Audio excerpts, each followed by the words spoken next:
Ok, entonces muy buenos días a todos, muy buenos días Luis, que estén todos muy bien. Vamos a dar inicio a nuestro quinto seminario con científicas, ¿cierto? En el marco de las comunidades de aprendizaje del programa ISEC de la Universidad Católica de la Santísima Concepción. En esta oportunidad tenemos el agrado, ¿cierto?, de contar con la presencia de la académica Alejandra Figueroa Fernández. Ella es bióloga egresada de la Universidad de Chile.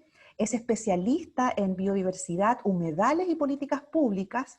Es socia fundadora y presidenta de la corporación Capital Biodiversidad, la cual fundó junto a otras 4 mujeres. Ahí se encuentra Bárbara Saavedra, Susana Figueroa, Virginia Garretón y Olga Barbosa, ¿cierto?, que también son excelentes científicas.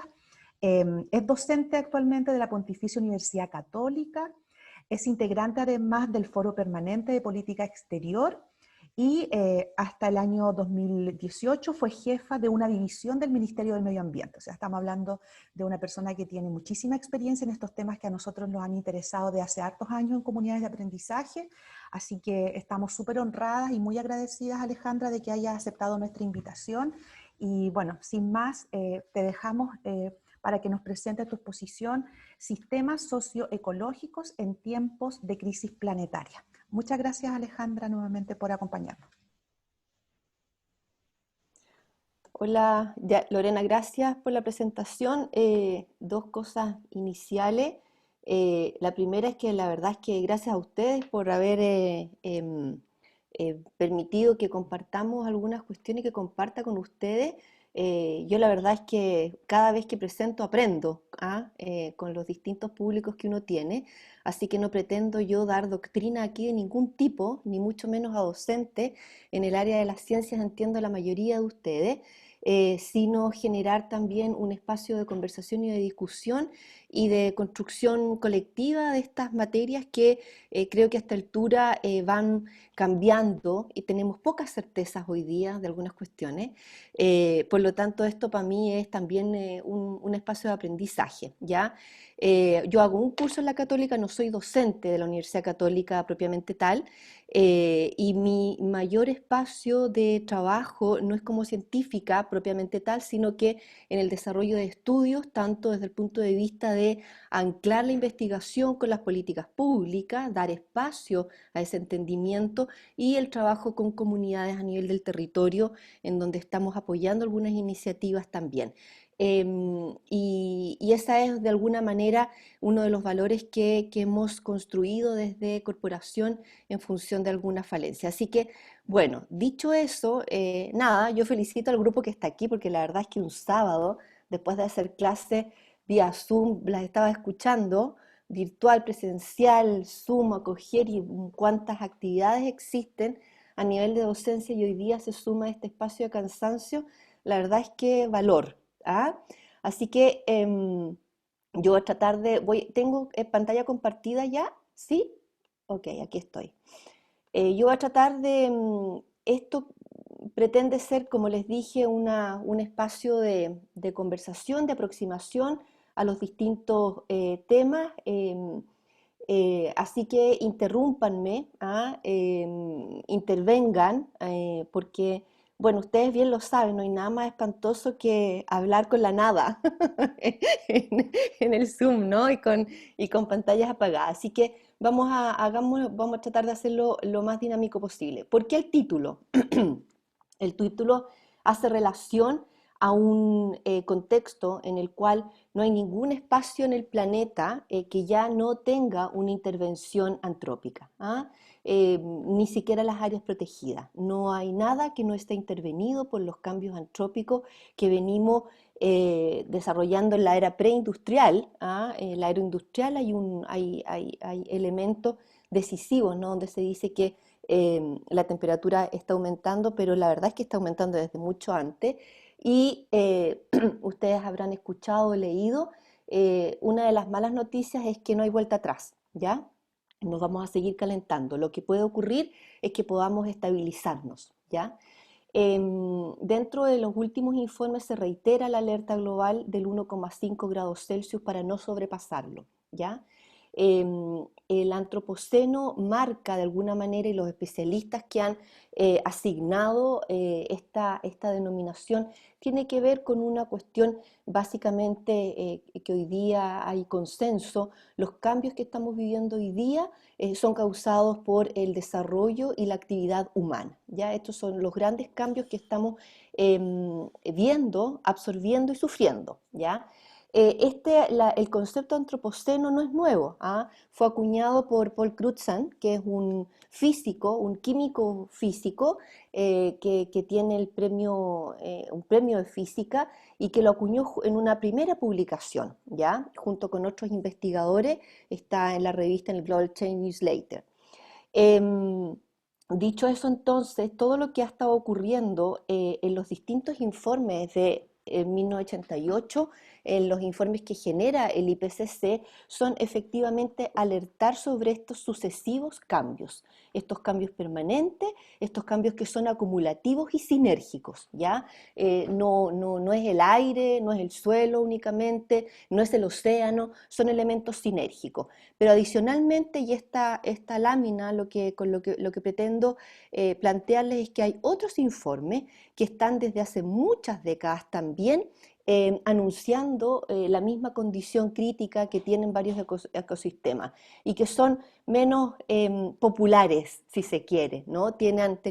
Han revestido menos elementos mediáticos desde el punto de vista de la prensa, incluso desde el mundo de la ciencia.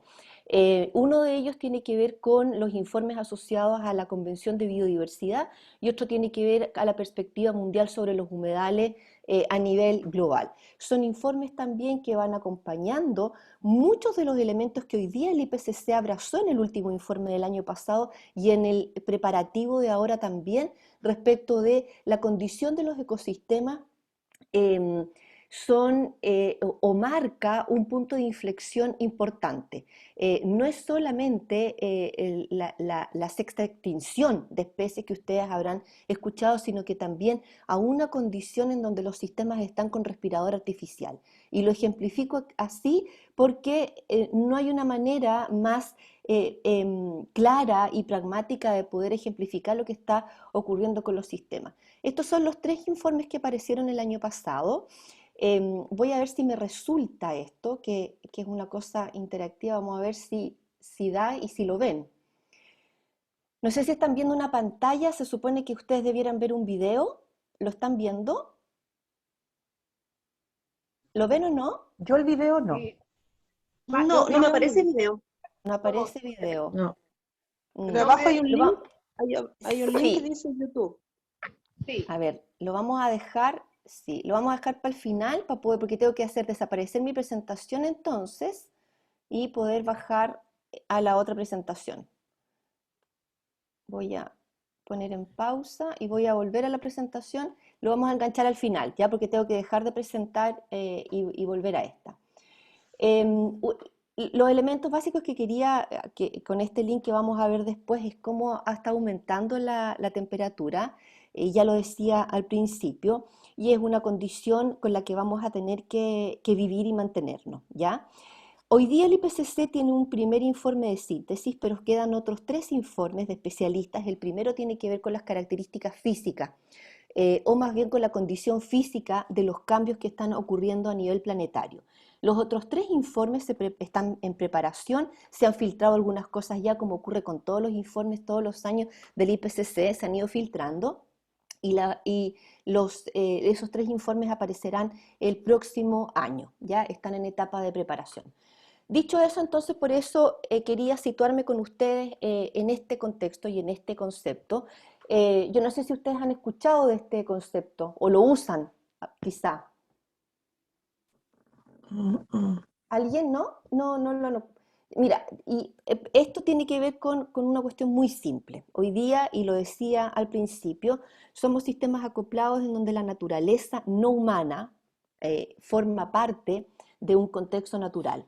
Y hemos estado transformando este sistema y tenemos hoy día una evidencia histórica respecto de lo que ha ocurrido, lo que está ocurriendo y lo que va a ocurrir. Nuestro espacio seguro está con algunas dificultades para poder sostener la vida en el planeta tal cual como la conocemos. Por lo tanto, cualquier elemento y cualquier actividad que hagamos y cualquier acción y estrategia que convengamos para cambiar la condición actual debiera ser entendida en este concepto de sistema socioecológico, porque de esa manera podemos entender las interacciones y los efectos que estamos provocando en nuestro planeta y para la vida de todos los habitantes no humanos y humanos, ¿no? Por lo tanto, aquí hay varios elementos que quiero traer a colación, que tienen que ver con el concepto de biodiversidad, con el concepto de conservación, preservación y con recursos naturales. Los tres primeros son elementos que convergen, que se relacionan, y la palabra conservación y preservación se confunde. Cuando uno habla de conservación en general de la biodiversidad, habla indistintamente de un área protegida o de conservar un territorio con uso sustentable. Entonces la distinción que habría que establecer y comprender es que cuando uno habla en el ámbito de la conservación de la biodiversidad y de la planificación de la conservación en los territorios, dice relación con un uso sostenible de los territorios en el cual en todo ambiente está la biodiversidad, y el otro que tiene que ver con espacios de preservación. Y yo puedo preservar o puedo decir o puedo hacer significativo la preservación de una especie, o puedo decir que hago la preservación de un ecosistema y la defino y la delimito como un área protegida. Ahora bien, ustedes desde el ámbito de las ciencias entenderán que no hay ninguna posibilidad que yo defina preservar una especie únicamente sin mirar y generar una connotación territorial y sistémica del área en donde estoy hablando. Por lo tanto, por eso uno de los instrumentos más importantes para poder hacer preservación de la biodiversidad son las áreas protegidas.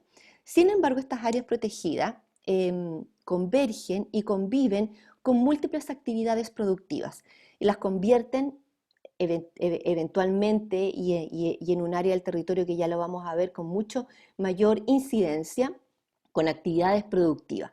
Por lo tanto, cuando pensamos en áreas protegidas o en la preservación de la naturaleza, tenemos que también pensar en el resto de las actividades que convergen en un territorio que afectan, podrían afectar o afectarán esa área protegida, y cómo en definitiva entonces podrían afectar el uso de los recursos naturales en el resto del territorio, esas áreas de preservación que en algunos casos se están convirtiendo en islas y con una condición bastante crítica respecto de su preservación. Por lo tanto, aquí entra a jugar elementos del territorio y de las actuaciones. Yo les escuchaba al principio hablar de las plataformas de aprendizaje, ¿no? Entonces, hoy día no hay ninguna forma de hacer conservación de la biodiversidad si no generamos estas plataformas de aprendizaje, si no generamos el comanejo, si no entendemos de qué estamos hablando cuando hablamos de bienes comunes y si no rescatamos el capital social. En términos de espacios territoriales, el capital social se ha ido perdiendo en algunas áreas por distintas razones, por migraciones, por hegemonías desde el punto de vista de distintos poderes que se desequilibran y desequilibran también no solamente desde el punto de vista de la naturaleza no humana, sino que también desde el punto de vista del capital social. Vamos a volver a estas palabras asociadas al capital social y los bienes comunes más adelante para poder retornar. Esta imagen tiene que ver más o menos con lo mismo. Somos sistemas globales, no hay nada, algunos especialistas hablan del teleacoplamiento, ¿no? En donde hoy día tanto las corrientes oceánicas como las corrientes atmosféricas generan y transitan y transmiten y llevan un montón de elementos y sustancias contaminantes entre un área y otra. Por eso hablaba que hoy día no hay ningún ambiente, ni siquiera las áreas protegidas que están preservadas como tales, que no estén generando o que no estén siendo impactadas a la luz de los cambios que estamos sufriendo.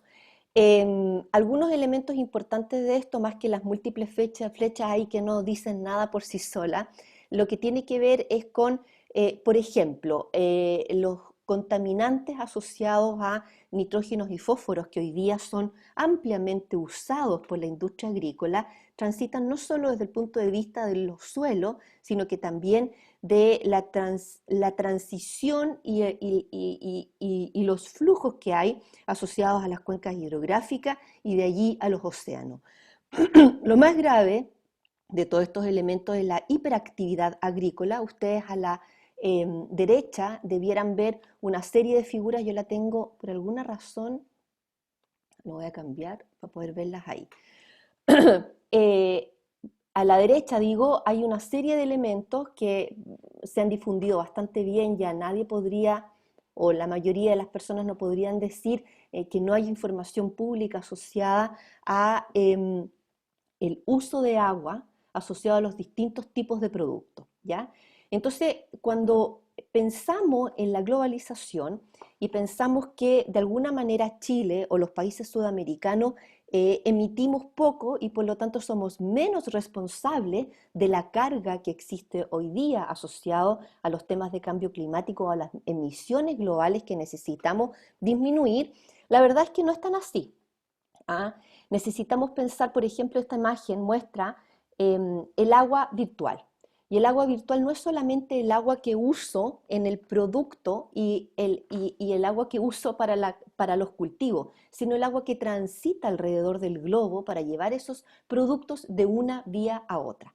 Por lo tanto, cuando hablamos de teleacoplamiento, hablamos de esos elementos en donde el agua que llevo de un país a otro en los productos tiene una influencia importante respecto de la carga y de la huella hídrica que se genera de manera importante. Hoy día tenemos un ejemplo, tenemos tomates todo el año, tenemos productos en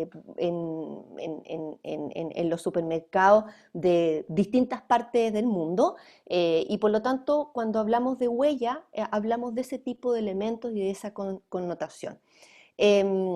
Desde el punto de vista de la carga nitrogenada y de fósforos, que de alguna manera son elementos vitales para las relaciones y los procesos biogeoquímicos, lo que está ocurriendo hoy día es que hay muchas zonas que son zonas de muerte, no solamente en las aguas continentales, sino que también en los océanos, donde se producen estos blooms de alga en determinadas áreas. Chile lo vive, lo ha vivido, y que tiene que ver entonces con los desequilibrios asociados a las cargas de oxígeno y a los nutrientes que están aumentando y incrementando esta carga orgánica en los territorios.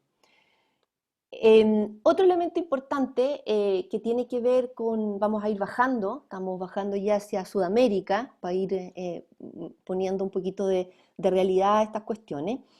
Los principales cambios esperados en América del Sur tienen que ver con esta condición que ya estamos viendo en términos de las disminuciones de precipitaciones o las precipitaciones concentradas, la disminución de los glaciares y de las nieves en toda la cordillera, no solamente en Chile, sino que en el cordón sudamericano completa de los Andes del norte y del sur estamos viviendo la disminución de los glaciares y de las nieves.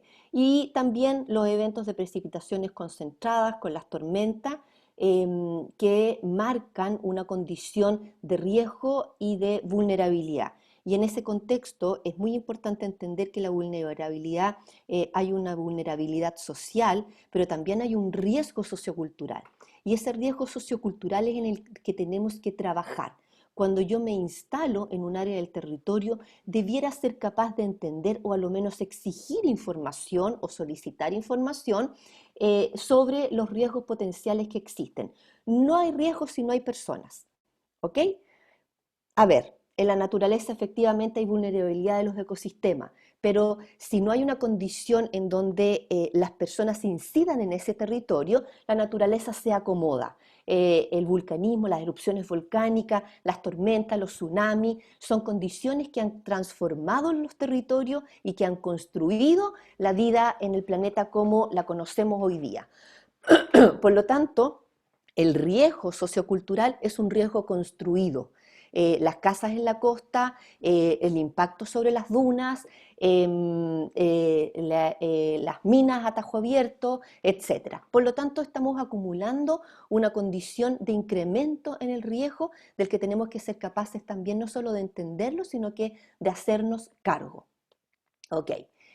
De toda esta condición que parece oscura y crítica, esta imagen muestra los distintos tipos de sistemas y de ecosistemas acuáticos en particular que tenemos en Centroamérica, en América Latina en general, ¿ya? Ahí aparecen los números indicando los distintos tipos de ecosistemas que aún existen con muchas dificultades porque se están impactando en la zona de la Amazonía fuertemente, que es un tema importante de recordar. Los bosques mantienen y ocupan un lugar muy especial respecto de no solo la captura de CO2 y que nos permiten tener una condición de vida, sino que también desde el punto de vista de las precipitaciones. Por lo tanto, toda la condición hoy día de eventos dramáticos que estamos viviendo respecto de la tala y la quema es una condición global, no solo una condición de la Amazonía, ¿ya? Entonces aquí hay distintas áreas de los territorios en donde cada una de estas áreas y de estos tipos de ecosistemas juega un rol esencial, no solo desde el punto de vista de la vida de las personas, sino que de los procesos biogeoquímicos que se generan y del rol que cumplen en el secuestro de carbono, en la disponibilidad de agua y en el control de la temperatura. Esta tríada dice relación con varios elementos que los manifesté al principio, en donde no siempre se conversan desde una manera armonizada o complementaria. Se habla del cambio climático y se habla del riesgo de las emisiones, pero no siempre se habla del cambio climático y la biodiversidad, en donde hoy día hay un rol vital y una creciente necesidad de comprenderlo, entenderlo y transitar hacia otras formas de convivir. Yo no voy a alargarme en esto, solamente decirles que el concepto de biodiversidad está acuñado desde 1998 o antes, un poquito antes del 90 por algunos científicos, pero se acuña de manera internacional para llegar a una formulación conceptual común. Edward Wilson, que dirigía un grupo de especialistas y científicos en el contexto de la Convención de Diversidad Biológica que nace en el año 92, y se ponen de acuerdo respecto de una definición. Y por lo tanto, entonces, esa es la definición que se maneja. Hoy día hay muchos especialistas que dicen, momento, aquí faltan las personas. Bueno, evidentemente la variedad de genes, especies y ecosistemas integran a las personas dentro de este contexto de biodiversidad en el que somos parte. Algunos elementos importantes para poder entender y conceptualizar e ir agrupando, ¿no? Nosotros, a los biologuitos, no sé cuántos hay acá, o en general, a la gente que hemos trabajado desde la ciencia, hay un tema que nos encanta y que clasificamos todo para poder comprenderlo mejor. Bueno, en el contexto de estos cambios que estamos sufriendo, hay elementos importantes a la luz del entendimiento de los impulsores de cambio, ¿ya? Y se han definido impulsores directos y los impulsores indirectos. Los impulsores indirectos tienen que ver con todas estas cuestiones subyacentes, factores subyacentes que están incidiendo en estos elementos y en estos factores directos de amenaza sobre los distintos tipos de ecosistemas. Cuando yo desarrollo tecnología, nos parece muy bien, nos parece que hay un impulso en esta pospandemia respecto de utilizar estas nuevas tecnologías crecientes además, el hidrógeno verde, el contexto asociado a paneles solares, los ámbitos asociados a los nuevos componentes del hidrógeno verde, y todo eso tenemos que atender respecto de los procesos. ¿Cuáles son los procesos y los elementos iniciales y basales que requiere esa tecnología? ¿Cómo nos vamos a hacer cargo de esa basura tecnológica? Entonces, por eso hablamos de los factores subyacentes. Los factores institucionales y políticos, ¿para qué hablar? Lo decíamos anteriormente. Son elementos determinantes y gravitantes respecto de una condición en donde hay algunos países sufren fuertemente una condición en donde ni las políticas públicas ni los liderazgos permiten cambiar y revertir una condición crítica de los territorios, de sus habitantes y de las necesidades que tienen el contexto del desarrollo. Por lo tanto, eso es un tema no menor, es muy importante, y en Sudamérica en particular estamos de alguna manera en una condición particular, y perdónenme que hable de política, pero es que es un tema gravitante a la hora de poder determinar y mirar qué está pasando con la condición territorial, ¿ya? Entonces, tenemos responsabilidades importantes individuales y colectivas. Todos esos impulsores directos ya lo hemos conversado de alguna manera. Voy a apurarme un poquitito, ustedes me interrumpen o dejamos esa otra hora para la conversación o el tiempo que ustedes determinen. ¿Cuáles son los impulsores directos que hay cierto acuerdo, bastante certeza por parte de los especialistas, que son los más gravitantes, los que ustedes tienen en la pantalla en distintos colores, que es el cambio del uso de la tierra, ¿ah? El cambio del uso del suelo es determinante respecto del desarrollo, no el inmobiliario porque es inmobiliario per se, es por cómo se hace. La agricultura es lo mismo, no es porque la agricultura per se necesitamos alimentarnos, ¿ah? Es cómo se hace la agricultura. Los ámbitos asociados a contaminación en todas las matrices, agua, aire, suelo, todas. Y las especies exóticas invasoras. Sin darnos cuenta, incluso cada uno de nosotros utiliza especies exóticas invasoras con poco entendimiento respecto de lo que está pasando. ¿Hola? ¿Sí? ¿Alguien quiere hablar o no? ¿O no? Oh, perdón, disculpe. Ah, ya, ok.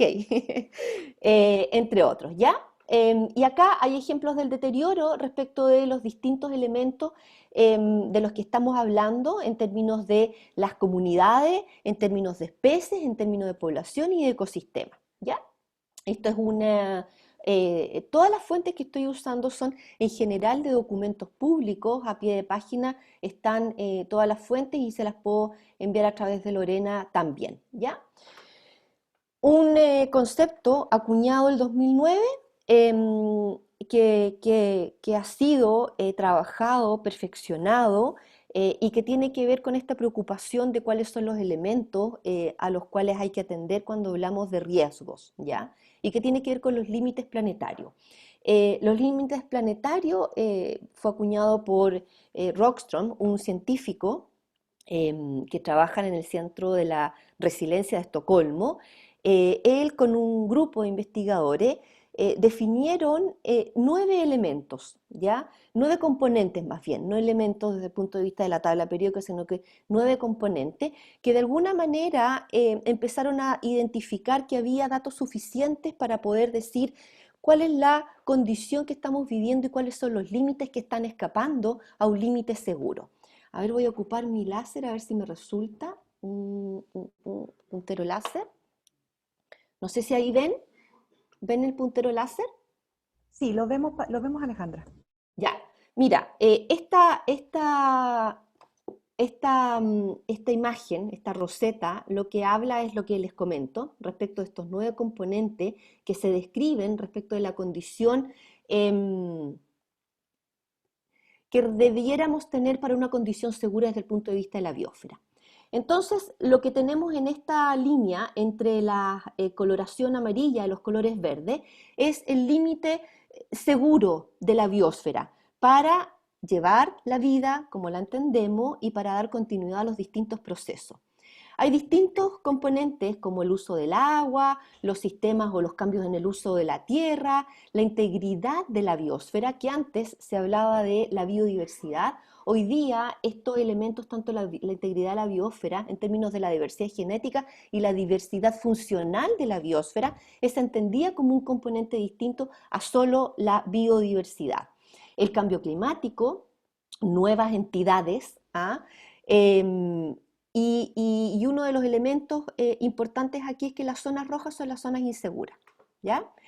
Hay bastante certeza de estas zonas inseguras que se han traspasado en términos de los riesgos asociados a la diversidad genética, perdemos biodiversidad y perdemos diversidad genética. Ustedes no me voy a extender en ello. Y lo que conversábamos inicialmente, estos sistemas o estos componentes limitantes de la naturaleza, el fósforo y nitrógeno, están absolutamente traspasados, y la acidificación del océano lo propio.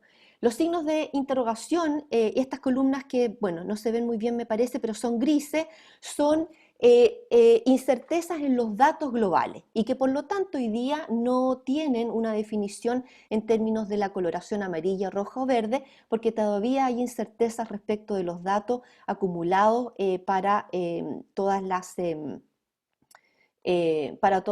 las sustancias que están contextualizadas allí, y de la cual hay nuevos elementos que están siendo revisados permanentemente por este grupo del Centro de la Resiliencia de Estocolmo. ¿Ya? ¿Por qué esto es importante? Lo vamos a llevar. Crawford Holling en 1973 acuña el concepto para la ecología de resiliencia. A través de modelos matemáticos definen que los sistemas bueno, antes ya se había discutido, ¿no? Pero se explicita, se explica y se modela una condición de los sistemas naturales con la posibilidad de tener retorno o no retorno.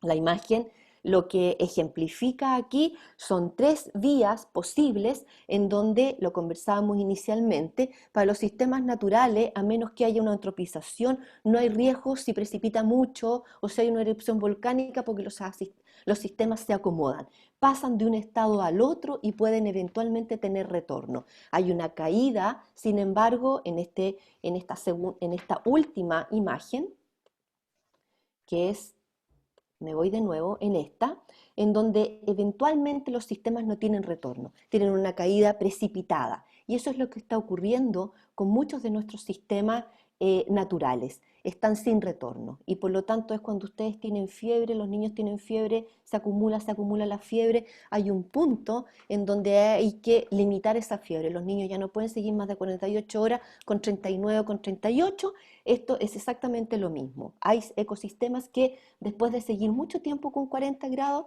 no tienen retorno. Pero esto no nos debiera sorprender, ¿ah? Para ustedes que hacen ciencia no es ninguna novedad.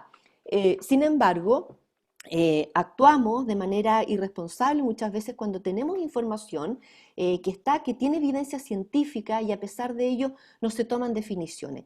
Esta es una imagen tomada de un documento que sacó el Instituto de Ecología y Biodiversidad el año 2010. Está usada con muchos datos para un informe que se hizo para el Ministerio de Medio Ambiente respecto de los riesgos para los ecosistemas en determinadas áreas, y también que ha sido usado por CEPAL para distintos informes. ¿Qué nos dice este elemento? Lo que se viene diciendo hace mucho tiempo, que en la zona árida del territorio va a llover menos, pero va a llover más, concentradamente. En la zona central, donde se concentran todas nuestras actividades productivas, va a llover cada vez menos y va a hacer mucho más calor. Y en la zona centro-sur, o sur-austral, perdonen, las precipitaciones de alguna manera no van a disminuir, ¿ya? Y se van a concentrar también, sin embargo, con aumento de temperatura en todos los casos, ¿ya? Alejandra, Por supuesto, adelante. sí. Una consulta. Estuve viendo por ahí de que hay no sé, una hipótesis científica que dice que el año 2080 Concepción sería como Coquimbo a propósito de estos cambios y del avance del desierto. ¿Qué tan cierto es eso? ¿Qué podríamos hacer para revertir en parte ese avance? ¿O aquí no hay resiliencia posible? Aquí ya eso ya va a decantar en un avance irremediable del desierto desde Coquimbo hasta la región del Biobío. Mm. Hay bastante certeza respecto del comportamiento de los sistemas, ¿ah? Y de qué es lo que va a pasar en 50 años más o en 100 años más. Sin embargo, y por eso importa mucho que las condicionantes puedan ser, o más bien, que las actuaciones sobre esas condicionantes puedan ser limitadas hoy día. Si seguimos emitiendo a la velocidad que hoy día estamos emitiendo, sin duda alguna vamos a llegar a ese escenario. Ahora, cuando hablamos del avance del desierto, no es que esté avanzando el desierto, así como las tormentas del desierto, sino que efectivamente vamos a ser más áridos. Entonces, si la región metropolitana sigue aumentando su población dentro de la región metropolitana, si los jardines siguen regándose de la manera en que se están regando, si no revertimos una condición realista, de no ser una condición de sur, sino que de ser una condición mediterránea, siempre hemos sido una condición mediterránea, vamos a estar más secos. Y por lo tanto todas esas condiciones hay que revertirlas rápidamente. Si en realidad no limitamos que la extensión de Viñatero no llegue hasta Puerto Montt, sino que se concentre en alguna zona o que se hagan de una manera un poco más sostenible, claro, vamos a llegar más rápidamente a ese escenario en donde, comillas, el desierto avanza, ¿ya? Entonces, toda nuestra zona centro, sin duda alguna, va a ser más seca y toda nuestra zona centro-sur va a estar en una condición un poquito más mediterránea que lo que estamos acostumbrados a verla, ¿ya? Entonces, para los eventos, para los distintos informes, hay ciertos patrones que efectivamente ya para Chile los modelamientos están siendo cada vez más certeros. Entonces, por eso los llamados son tan urgentes y los llamados son de alertas tan dramáticas, porque efectivamente estamos en una condición crítica. Así que yo eh, quizás más que seguir la línea del terror, yo seguiría la línea de la divulgación con mucha información, sin duda alguna. No es de científicos locos que andan tratando de imponer, es realmente una condición realista. Y qué bueno que lo preguntaste, Lorena, porque estas imágenes dicen relación con imágenes actuales de zonas acá abajo, en la imagen abajo a la izquierda, es el sistema hidrológico Soncor en San Pedro de Atacama, una laguna altoandina. Esos paisajes son lagos eh, que fueron formados a la luz de los distintos procesos biogeoquímicos del planeta, y lo que quedan son relictos. Esos salares son relictos, y esas pequeñas lagunas entre medio de los salares son relictos de lagos, grandes lagos altiplánicos. Y todos los ecosistemas como los conocemos van destinados a un proceso distinto, a la muerte, pero lo que estamos haciendo es acelerando su proceso de muerte. Por lo tanto, cada vez que talamos arriba está Curiñanco en Valdivia, y a la derecha están las turberas dentro del Parque Nacional Cerro Castillo en Aysén. Todos estos sistemas tienen un comportamiento o más bien una funcionalidad no para dar hábitat a las especies que allí viven, sino para dar las condiciones que nosotros necesitamos. Por lo tanto, estos sistemas, al momento de perderse, se pierde la capacidad de las condiciones que nosotros tenemos para poder habitar estos distintos espacios. Este sistema andino que está acá abajo está teniendo bastantes presiones respecto del turismo.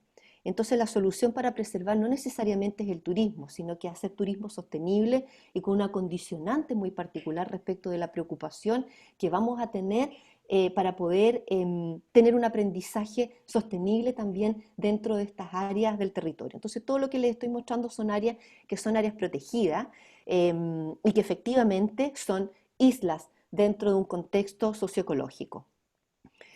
Dentro de los ecosistemas terrestres y las economías locales cumplen un rol fundamental. Entonces, muchas veces se desestiman y no se tienen esto hasta las 11, ¿no? Ya son, me voy a apurar un poquitito. Dentro de los ecosistemas terrestres pongo de nuevo Latinoamérica para no comprender que Chile es una condición particular, estamos sufriendo todo el territorio una condición particular. ¿Por qué pongo Sudamérica? Porque en realidad dentro de los continentes somos, abro comillas, el almacén del mundo. ¿Y por qué lo digo? Sí, porque tenemos una condición particular, singular, en donde nuestro ecosistema está proveyendo de la alimentación al planeta. Está proveyendo además de la participación en el secuestro de carbono y está proveyendo además en la participación respecto de los reservorios de agua dulce. Por lo tanto, lo que pase aquí no es baladí, ¿ah? No es una condición como que vamos avanzando, ¿ah? Porque necesitamos, vamos a tener más población. Es cómo alimentamos a esa población y qué hacemos con nuestros ecosistemas. Todo lo amarillo es vulnerable en términos de ecosistemas. Estamos hablando ahora de ecosistemas, no de población humana.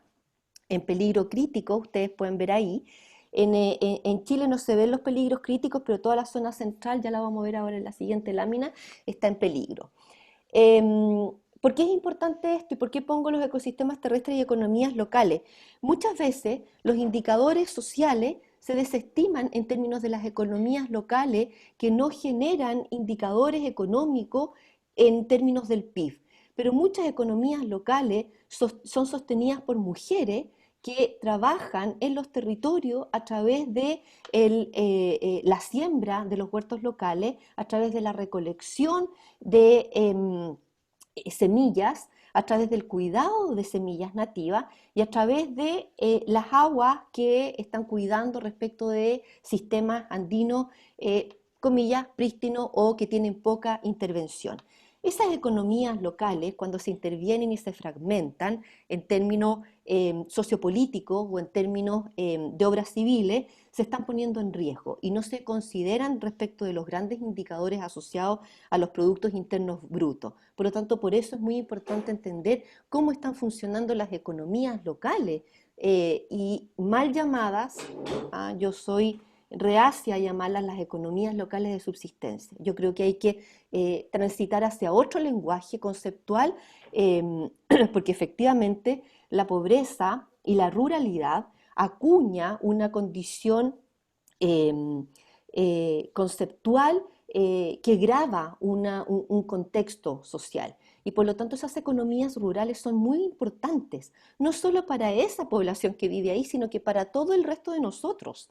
¿Ya? Entonces hay un elemento que tenemos conceptual y mediático que tenemos que ir transformando para transitar hacia una condición distinta. ¿Ya? La Alejandra, ruralidad, sí. disculpa, ¿cambiaría un poquito de color ahí en la zona de Punta de Choro, a unos kilómetros de La Serena, este proyecto Dominga que ha estado tan cuestionado, ¿cierto?, a propósito del impacto que tendría en este ecosistema que muchos científicos y científicas sostienen que es muy importante para el planeta?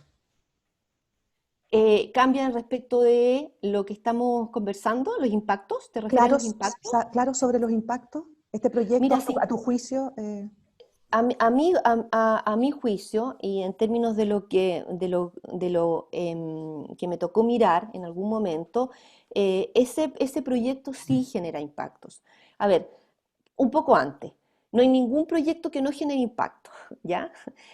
Lo que nos hacemos cargo es cuando se autoriza, no, cuando se hace cargo una institución, la institucionalidad ambiental de autorizar un proyecto debiera hacerse cargo de que esos proyectos generan el menor impacto posible, más aún hoy día. Hoy día no hay ninguna posibilidad de decir lo mejor posible, no, son proyectos que tienen que generar el menor impacto y los impactos que se generan deben ser mitigados o mitigados en su máxima expresión y lo que queda como aquellos que son espacios un poco oscuros en términos de la mitigación y no impacto deben ser compensados. Ahora cuesta bastante hablar de la compensación, ¿eh?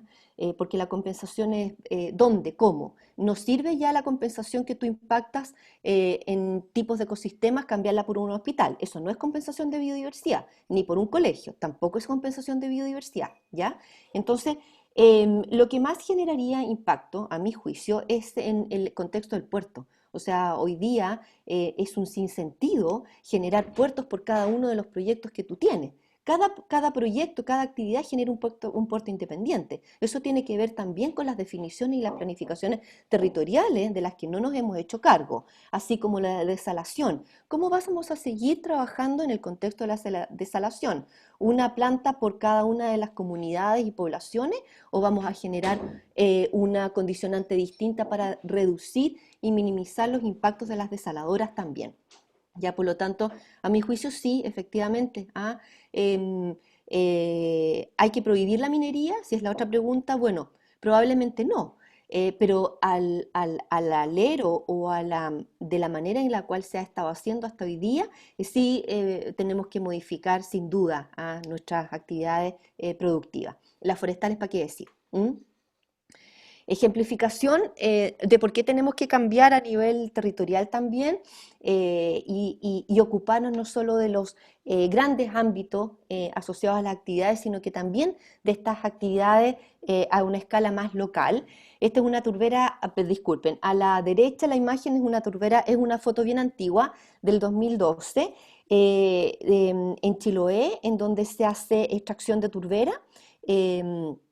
Yo no sé si todos manejan el concepto turbera, lo podemos ver después, y que una vez que se drena y se seca y se extrae la zona superficial, que es la capa de vegetación, esto es un desierto, ese es un suelo inerte, muerto, y que por lo tanto y que no está regulado.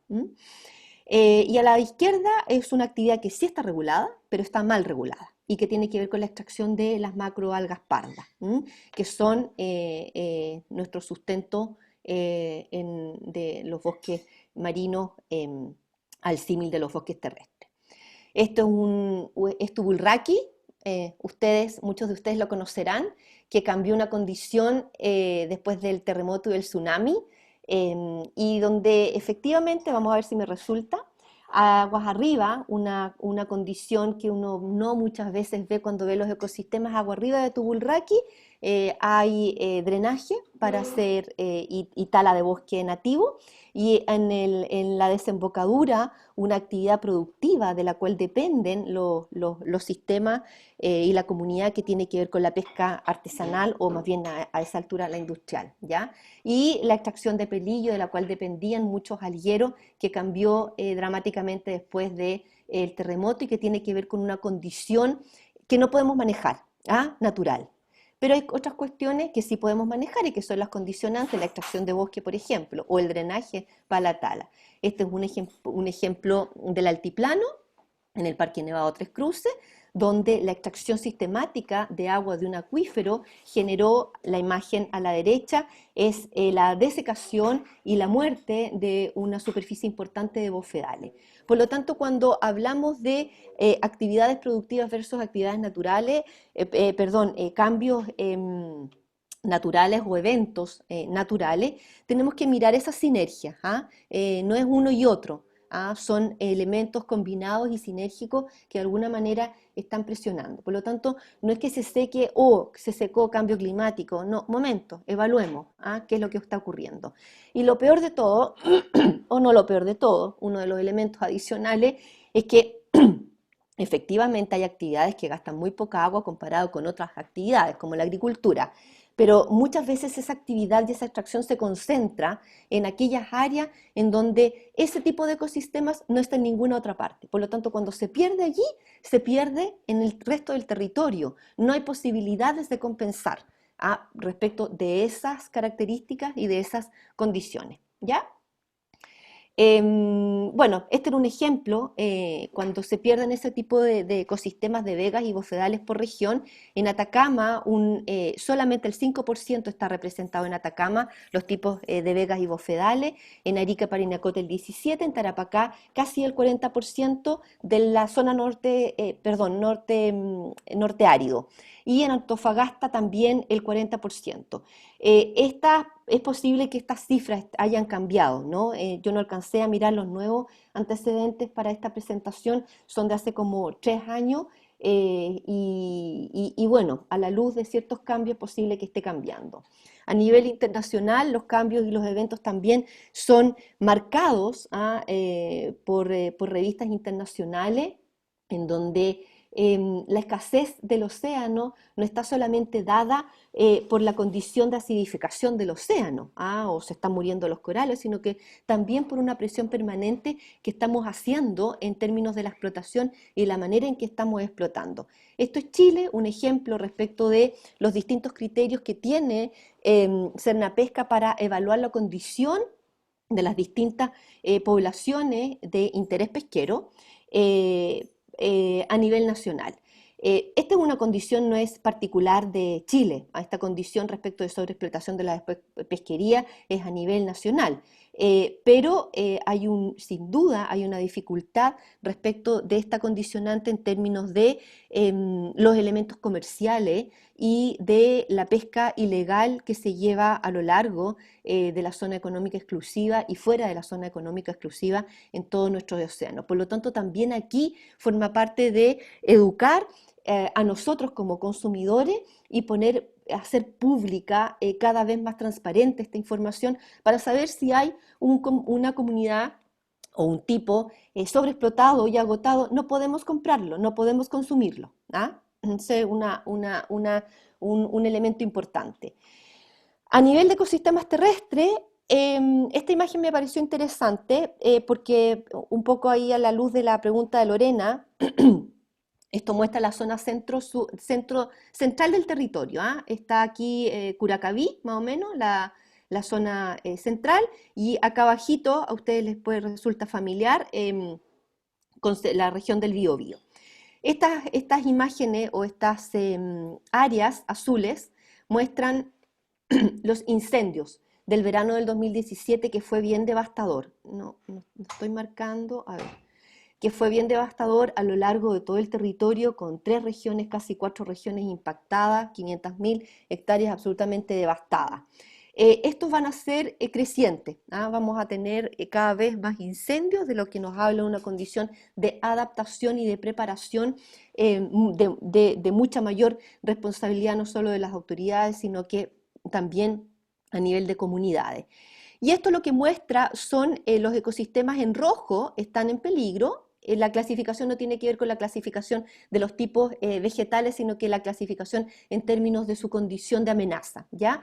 Eso es la clasificación que se hizo para Chile por Pliskov el año 2015, se perfecciona el año 2017 y está realizada a partir de la clasificación que hace la Unión para la Conservación Internacional de la Naturaleza, o UICN, ¿ya? Ustedes verán aquí que muy lamentablemente, donde se concentra la población evidentemente, pero también donde ha habido un cambio asociado al uso del suelo en toda esta zona central del territorio, con importantes tipos de ecosistemas que están vulnerables, en peligro y en peligro crítico. Entonces, nuevamente a la pregunta de Lorena, eso es un sustrato para que efectivamente los cambios que se están acelerando a nivel de nuestros territorios y del planeta en términos de la condición cambiante sean más factibles y sean posibles. En términos de uso del territorio, esta gráfica muestra los cambios que han ocurrido en términos de la pérdida por tipo de cobertura vegetal y qué es el uso que está de alguna manera condicionando ese cambio en el ámbito de bosque nativo. En verde está la sustitución, las regiones de Valparaíso hasta Magallanes, y cuál es el factor de cambio: urbanización, praderas y matorrales. Cuando hablamos de praderas y matorrales en este contexto, no hablamos de las praderas y matorrales asociados al tipo de bosque, pradera y matorral de la zona central, sino que la sustitución de bosque y que genera otro tipo de praderas y matorrales. Ahí hay un ajuste que no se ha podido perfeccionar, pero que algunos especialistas y científicos del grupo del IEB o del Laboratorio de Investigaciones Biológicas, Aníbal Pauchar, han estado poniendo alertas sistemáticamente de este mal entendimiento o de este entendimiento que hay que ajustar. La habilitación del suelo y, como dije ya, en verde la sustitución. Por lo tanto, cuando miramos lo que hay a nivel territorial, hay un elemento importante en términos de poder entender y poder generar entonces restauración de ciertos tipos de ecosistemas en áreas que todavía es posible.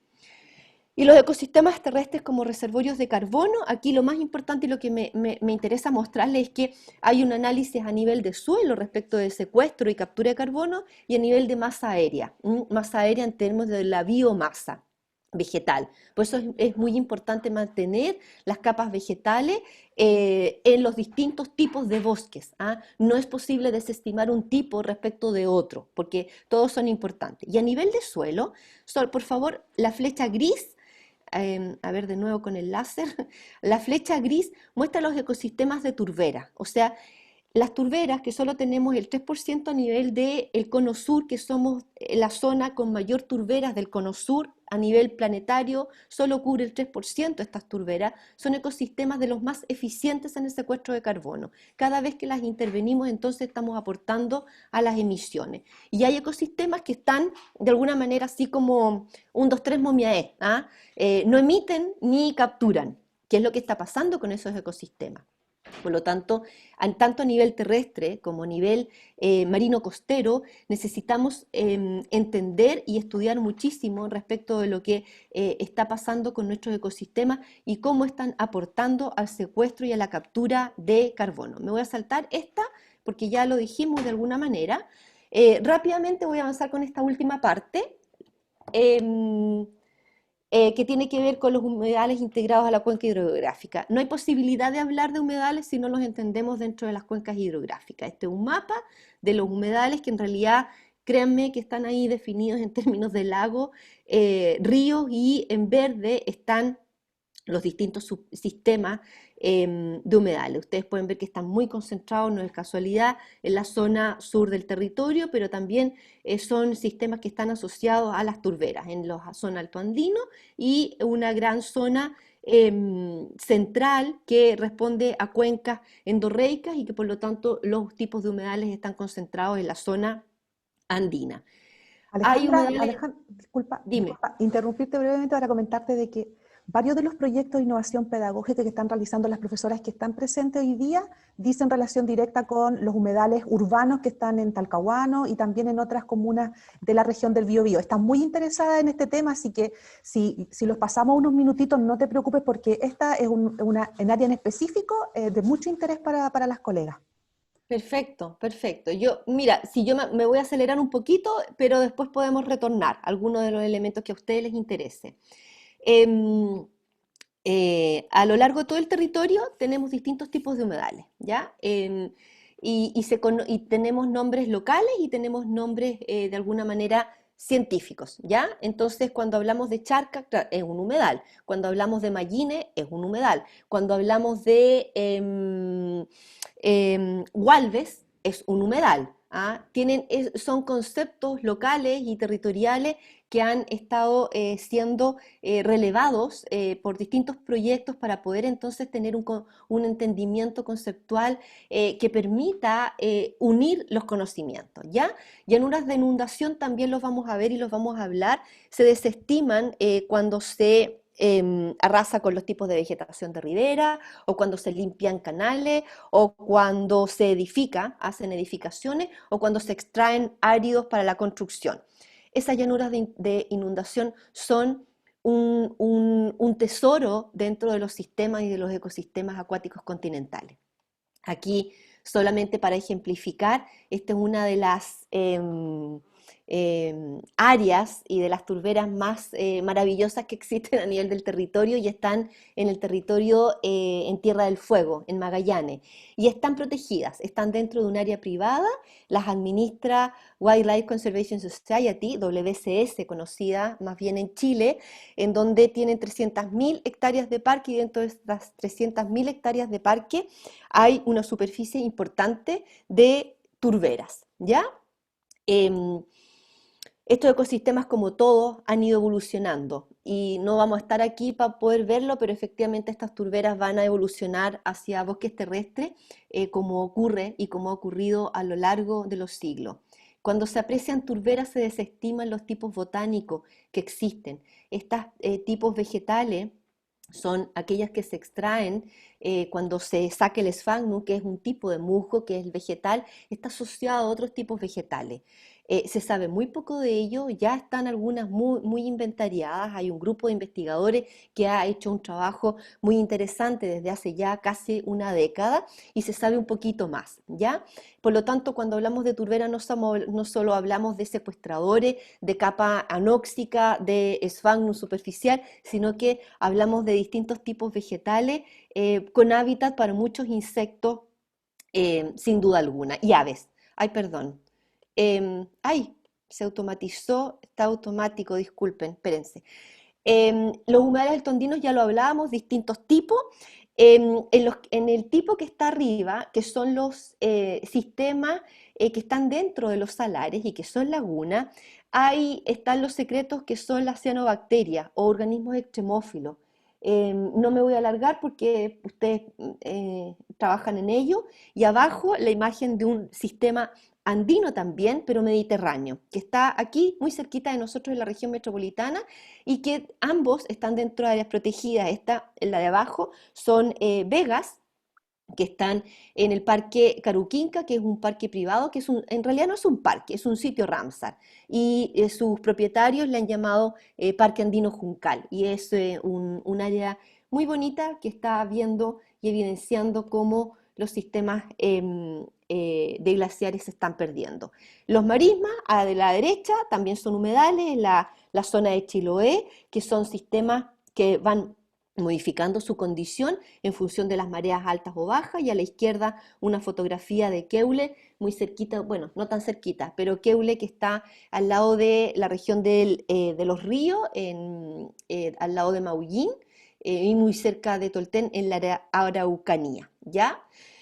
Todas estas áreas tienen una singularidad que sin duda alguna dependen del agua, pero los sistemas altoandinos tienen una condición fuertemente de evaporación. Por lo tanto, son sistemas muy salinos y por lo tanto la condicionante en términos de evaporación y aumentos de temperatura cambia en términos de la relación de disponibilidad de agua. Y por lo tanto hay otros sistemas como los costeros que van a depender mucho más del comportamiento de flujos continentales y de flujos marinos que los sostienen. Por lo tanto, cuando yo le corto el flujo continental a un sistema o un humedal costero, ese sistema cambia de estructura, cambia de funcionalidad y cambian sus procesos.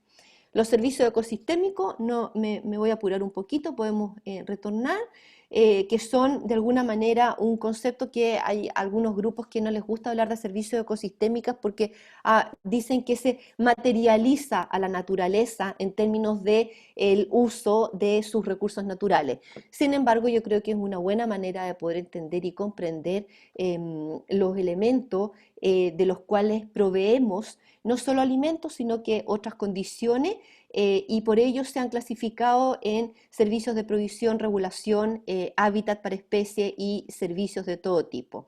Esta es una imagen en donde me gusta mucho porque ejemplifica todos los tipos de sistemas que hay a lo largo de una cuenca hidrográfica y en donde se prestan distintos tipos de servicios o, como también se les llama, contribuciones a las personas, y que va a depender del uso que se hace de ese espacio para que podamos mantener esas contribuciones tal cual se prestan. De lo contrario, muchas de las cuencas están dejando de prestar servicios ecosistémicos a las comunidades, a las poblaciones, y estamos agotando la posibilidad cierta de poder mantenerla.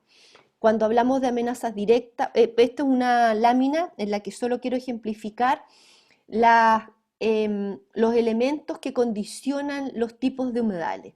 Los elementos que condicionan los tipos de humedales tienen que ver con su geomorfología, con la edafología, la condición asociada a los suelos, y la hidrología. No hay nada, eso de alguna manera determina el tipo de sistema del cual estamos hablando, y sin duda, por supuesto, las condiciones anteriores que tienen que ver con los equilibrios asociados a temperatura y precipitaciones, ¿ya?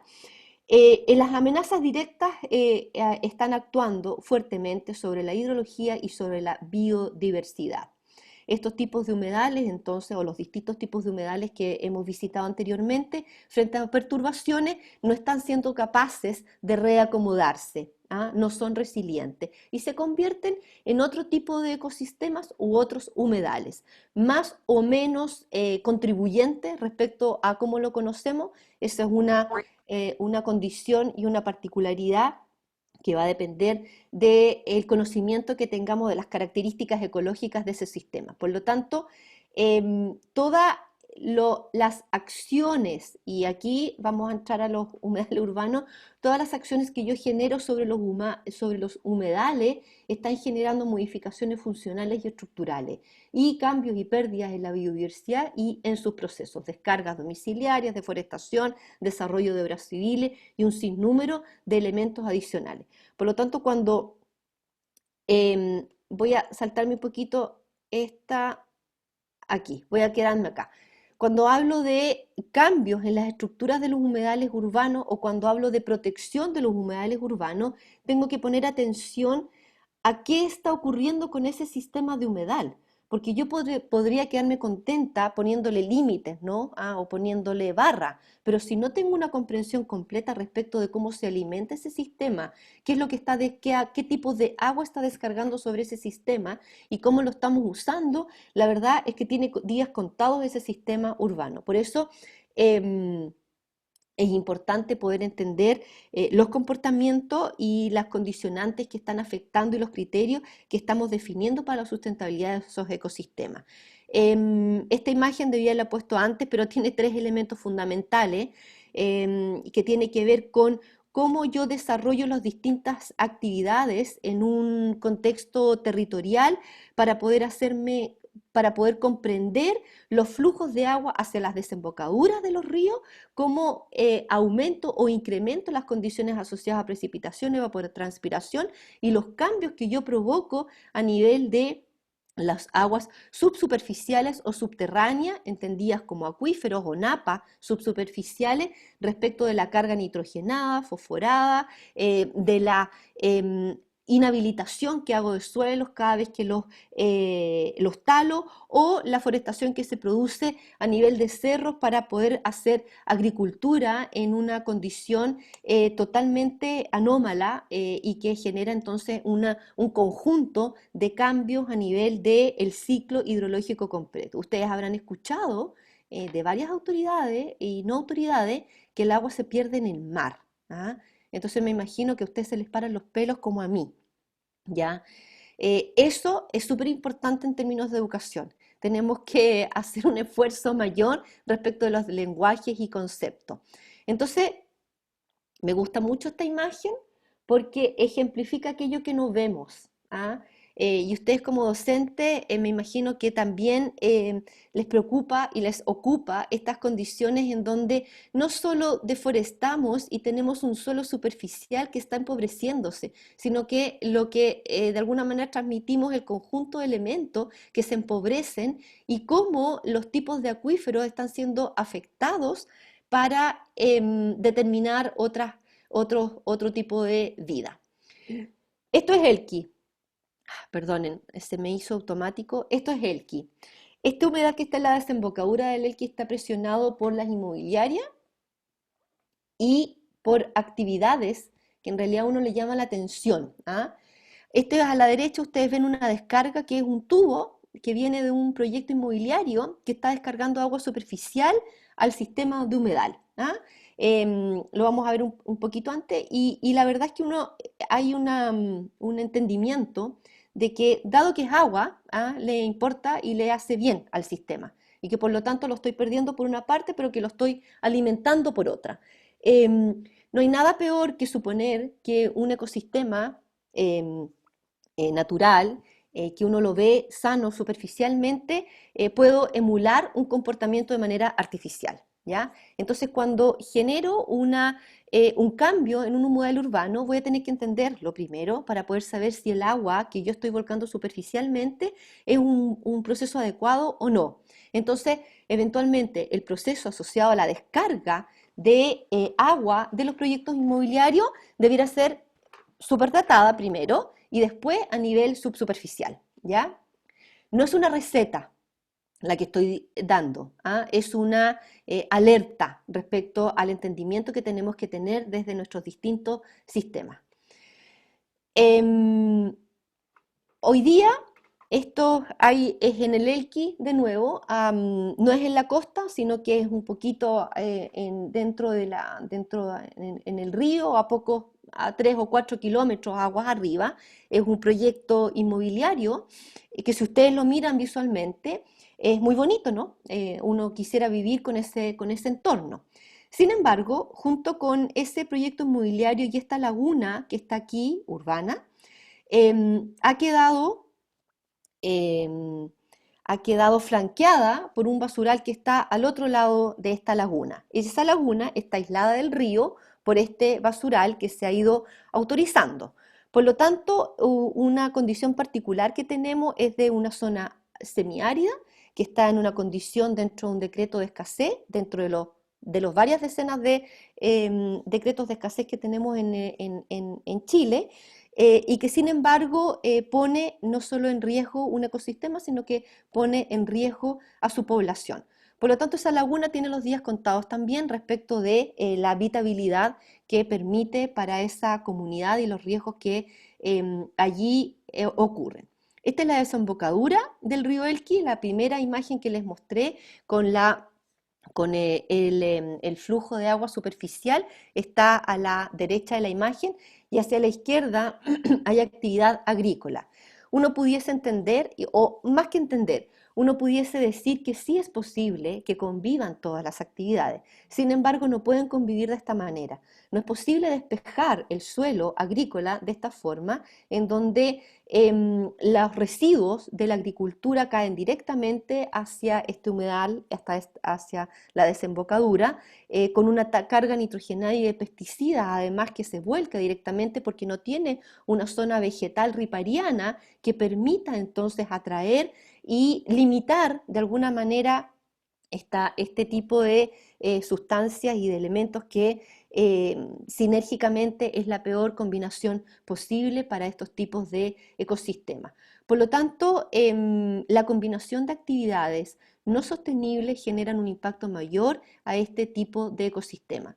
Y esto les es familiar en una foto aérea de San Pedro de la Paz con el río aguas arriba en la imagen, lo propio, en donde estamos perdiendo la geomorfología heredada, no solo los humedales, con poco conocimiento, en donde ya se ha vivido eventos dramáticos asociados a cambios geomorfológicos y que por lo tanto un incremento en términos de la población sobre estos sistemas con una condición particular respecto de los riesgos asociados a tsunami, a disminución de precipitaciones y a incendio son un componente muy favorable para poder tener riesgo. Entonces la pregunta es, ¿cómo hacemos para adaptarnos y ser resilientes ante el cambio climático?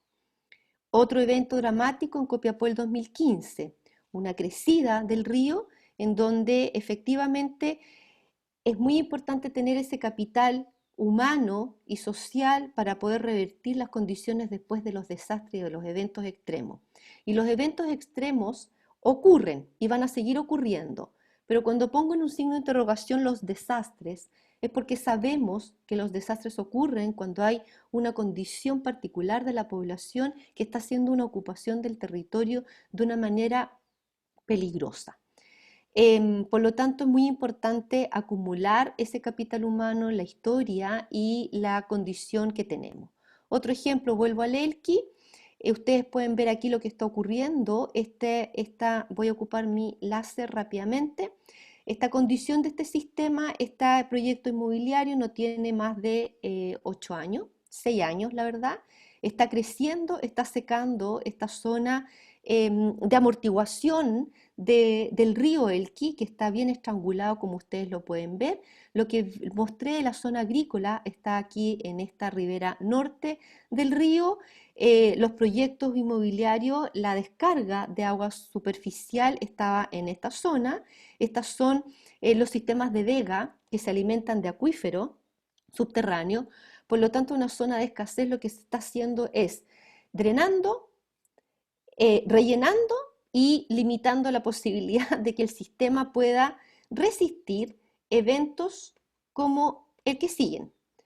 Si ustedes pueden mirar esta zona de riesgo, es un evento extremo de un tsunami en donde la población y la comunidad quedaría afectada por el agua. Esta no es una imagen mía, esta es una imagen que está tomada de las cartas de inundación del CHOA disponibles en la página web abiertas para todo Chile, y que, como insisto, es un evento extremo. Es un evento extremo en donde la línea roja es un evento de máxima oleaje, en un evento que no es raro en Chile respecto de su condición. Por lo tanto, lo que estamos jugando es jugando con fuego permanentemente. Esta es una propuesta que se hizo en la que trabajamos como corporación respecto de proteger toda esta zona y toda el área, y poder hacer un proyecto de restauración completa para poder revertir la condición de pérdida de biodiversidad y de riesgo hacia la población. Cuando miramos un humedal costero puede haber combinación de sistemas de humedales en ese mismo humedal, y eso es lo interesante de estos sistemas. Con esto termino. A nivel de ecosistemas urbanos, me parece importante hacer esta combinación en donde no puedo olvidar lo que está pasando, o entender estos sistemas socioecológicos a nivel de la cuenca, en donde la urbanización de alguna manera genera todas estas presiones, y donde estas presiones pueden ser o limitadas o perfeccionadas en la medida en que cambio la manera de llevarlas a cabo. Y estos factores forzantes están, por supuesto, afectando, actuando sobre los humedales y sobre estos servicios, ecosistemas, tanto a nivel de los humedales continentales como costeros. Todos estos elementos que están a la derecha tienen que ver con condiciones esperables y esperadas asociadas a una preservación o a una conservación con uso sustentable de los territorios y en particular de los humedales. Y con eso termino. Esto es una imagen que nos muestra sino las distintas tipos que tenemos de humedales y cómo las personas disfrutamos de todos estos ambientes, pero que a su vez estamos generando también cambios dramáticos y reales, y que tenemos tiempo frente a las alertas para poder revertir estas condiciones. Eso. Muchísimas gracias, Alejandra. No sé si podrías dejar de compartir para ver si podemos ver las caritas de las colegas que se sumaron posteriormente también. Ahí están, aquí estamos. Las invito, Palmenia, Gaby, Sonia, a encender sus cámaras. Muchísimas gracias, Alejandra, por esta interesante exposición. La verdad es que uno en estos temas siempre quiere aprender y escuchar un poco más de especialistas como tú. Así que de verdad estoy muy agradecida, porque sé que va a ser muy significativo en la formación permanente que nuestras profesoras de comunidades de aprendizaje están viviendo. Bueno, entonces a continuación voy a ceder la palabra para que las colegas que tengan alguna consulta a propósito de la presentación de Alejandra la puedan realizar. Si desean, me levantan la manito para ir asignando y moderando esta sección de preguntas.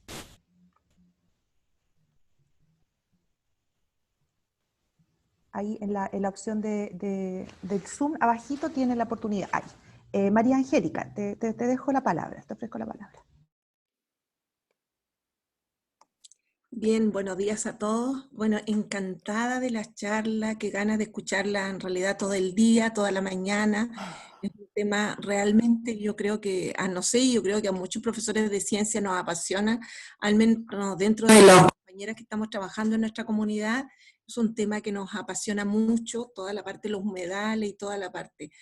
Pero a mí hay algo medio obvio, pero para salir, sacarme de la duda, cuando usted dice el nitrógeno y el fósforo están absolutamente traspasados. Me imagino que se refiere a toda la carga de nitrógeno, de fósforo que contienen los fertilizantes sintéticos y cómo ellos van alterando todos los ecosistemas naturales por la carga, por la concentración que tienen, que son brutales comparados, porque si bien son nutrientes que son básicos en la generación de la fotosíntesis y todo eso, pero es la concentración en realidad la que hace la diferencia entre un medicamento y un veneno. Lo mismo en la naturaleza. Me imagino que se refiere a eso, ¿verdad? Así es, María Angélica. Me refiero a eso, a la carga nitrogenada y fosforada antropogénica génica, ¿ah? Efectivamente, al sobreuso que estamos teniendo de estos componentes y en que forma parte de nuestro metabolismo social, ¿ah? En definitiva es eso, así es. Mm, sí, gracias. Y lo otro Por es eso es tan, disculpa María Angélica, son un elemento, por eso es tan importante y por eso la dificultad que se ha mantenido en términos del entendimiento de las actividades. La agricultura intensiva usa mucha carga nitrogenada y también las sanitarias necesitan hacer tratamientos terciarios. O sea, a esta altura del siglo no podríamos permitir que haya una sanitaria que no tenga tratamiento terciario. Eso es otro elemento también mm, del cual hay que ir haciéndose cargo. claro. Sí, bueno, hay tanto que decir, yo siento tantas cosas que hablar de lo que nosotros le estamos enseñando a nuestros estudiantes, la diferencia es justamente entre aplicarlo. Yo trabajo en una zona rural, en Florida, en la región del Mm, Biobío. Entonces, ahí los chiquillos, como ellos son zona, uno contextualiza mucho cómo le enseña la biología, cómo le enseña la química. Entonces, la diferencia que hay entre que ellos trabajen con cosas compostadas, que con todo un, digamos, con compostaje natural, a que le estén aplicando estas toneladas de nitrógeno y todos los abonos que le echan sintéticos, ¿ya? Hay otra pregunta que yo quiero hacer sobre cuando estaba hablando de el Elqui, ahí donde se veía un conjunto residencial y se veía una laguna, me parece, decía que había que toda esta cantidad de abono sintético tenía que tener una zona ripariana. Me imagino que esa zona se refiere específicamente a filtros naturales que van a impedir que lleguen al agua todo esto, toda esta cantidad de sustancias generadas en la agricultura, pero me gustaría más saber qué es lo que es una zona ripariana. Lo sí, asocié a ripio nada más, pero sí, cuando gracias. hablamos de zonas riparianas, justamente, María Angélica, gracias por tu pregunta, tiene que ver con una franja vegetal, ¿ya?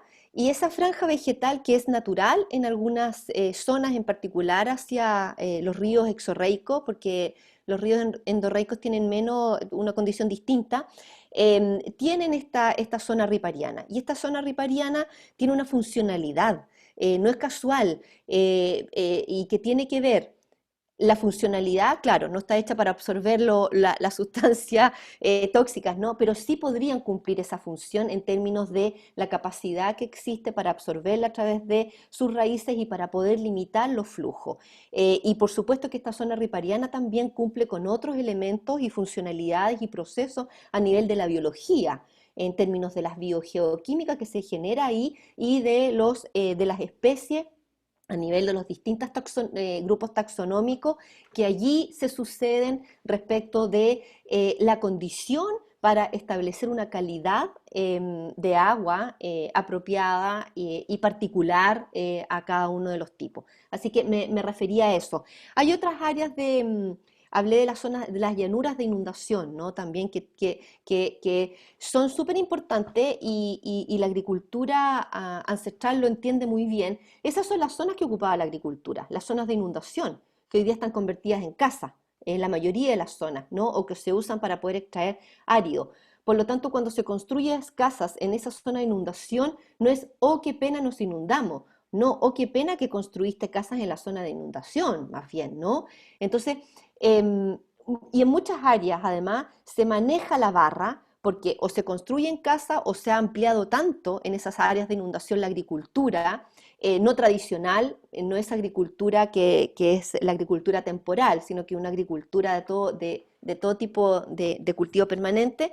Y también entonces se maneja la barra, me refiero a la barra, a la desembocadura de los ríos, porque cuando llueve poco o cuando no llueve o de manera natural, se genera una barra en las desembocaduras de los ríos. Cuando se maneja esa, se artificializa en los sistemas, ¿ya?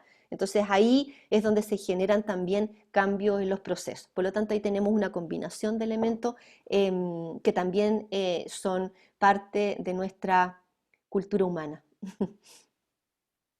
Muchas gracias, María Muchas Angélica. gracias. El profesor Muchas gracias. Alejandro ¿Tiene la manito levantada, profesor Alejandro? Buenos días, Alejandra. Gracias, Lorena. Buenos días, ¿cómo están todos? Hola. Mira, respecto de esto, agradezco de partida, bueno, toda la exposición, Alejandra. Siempre es bueno que nos tengan al día respecto de todas estas cuestiones, de cómo nos relacionamos tan mal con el medio. Pero a mí me asaltan siempre las mismas dudas respecto de esta problemática.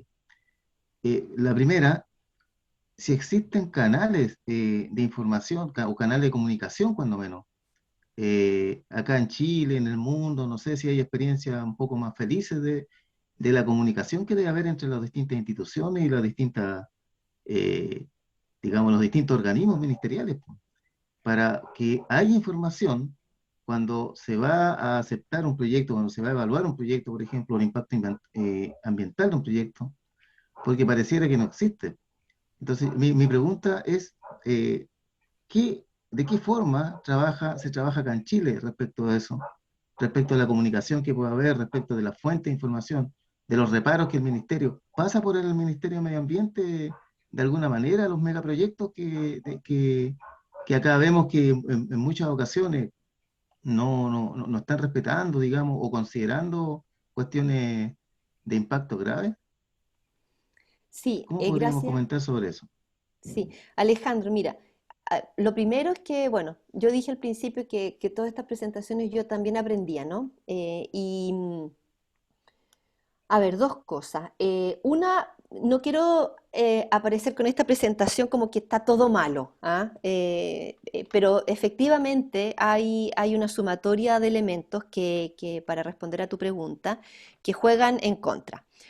Em, Se ha actuado a veces precipitadamente respecto de aprobaciones de proyectos que no por la aprobación del proyecto, sino el seguimiento a ese proyecto ha sido deficiente, ¿ya? Ese por una parte. Hace pocos años existe la Superintendencia de Medio Ambiente. Esa Superintendencia de Medio Ambiente lo hace, probablemente capacidad humana y capacidad económica nos le permiten para llegar a tiempo a todos, hace fiscalización.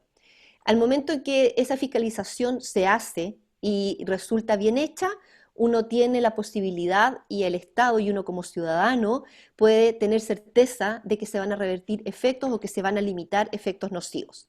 Eso por una parte. Segundo, son los grandes proyectos los que ingresan al sistema de evaluación de impacto ambiental. Los proyectos chicos o actividades chicas como la agricultura o la actividad forestal son las que no entran al sistema de evaluación de impacto ambiental. Y es lo que tenemos que corregir.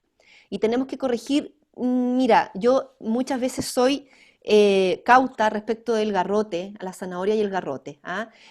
Yo creo que tenemos que transitar hacia una comunidad en donde de verdad podamos comprender que la manera de poder actuar tiene que ser de forma transparente, responsable. No va a ocurrir con todos, por supuesto, como en todas las especies, pero por lo menos transitar hacia ese sentido. Por lo tanto, Hacia una cultura, digamos, de la relación con el medio ambiente. Sí, se entiende. Pero eso nos arroja otro problema, porque por otra parte, entonces, ¿dónde están los canales en donde la academia permite el flujo con un lenguaje no especializado, digamos, de todo lo que se conoce, de todo lo que se va conociendo, porque todo está por conocer, como usted mismo no ha dejado ver? Hay mucho que se desconoce y mucho que está en estudio todavía. Y sin embargo, necesitamos estar ya, por lo menos los cuerpos de profesores, enterados de todas estas formas de relación sutil, de lenguaje, ¿cierto? De conocimiento de los ecosistemas, en este caso los humedales. mm, Y yo solamente quiero ejemplificarlo de esta manera. Los profesores, 10 años atrás, para los profesores el humedal era un pantano, para una gran porción de profesores, inclusive de ciencia. ¿Ah? Y un pantano era mirado como un ecosistema menor. Es decir, llámelo ignorancia, como quiera que sea, o deficiencia en la formación inicial especializada, pero ese es un hecho. O sea, y yo lo puedo constatar porque yo tuve conversaciones hace 10 años atrás con muchos colegas, digamos, interesados en distintas áreas de la ciencia, ¿ya? ¿qué opina usted, qué opinas tú sobre un pantano, qué opinas tú sobre el humedal de Talcahuano? ¿Cómo lo evalúas tú? ¿Cómo lo reconocerías? ¿O qué dirías de él? Ah, es el que queda acá en Perales, el pantano Perales, el pantano Perales. Entonces, ahora, ante las situaciones que estamos, se necesita un conocimiento, ojalá sincrónico, es decir, una bajada de conocimiento científico de punta, digamos, ojalá sincrónico para que se pueda hacer algo, para que los profesores podamos responder de manera, eh, eh, digamos, pronta, ¿ah?